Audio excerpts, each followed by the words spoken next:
Hello guys, and welcome back to this channel, where today guys, I'll be showing you how to create a new property in Google Analytics. So guys, the first thing that you of course need to do is go to analytics.google.com and you'll be greeted by the screen like this. Now after that, you just need to go and log into your profile, but if you don't have one, you can always go and register to Google Analytics. Now guys, let's see what we actually have in front of us here. So in the top left corner, as you can see, we have the home, reports, explore and advertising.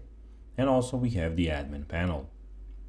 Also in the top right corner, we have some things about your channel. But now guys, about your account.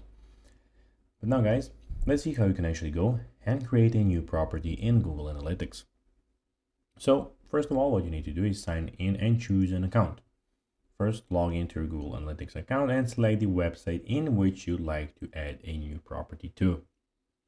After that, guys, when you did those steps, you need to go and set new property settings. You can do that by clicking the Create dropdown and select Property.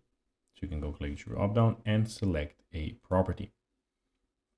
After that, enter your property details. Of course, you have to enter the property details so that they know, and then just install your tracking code.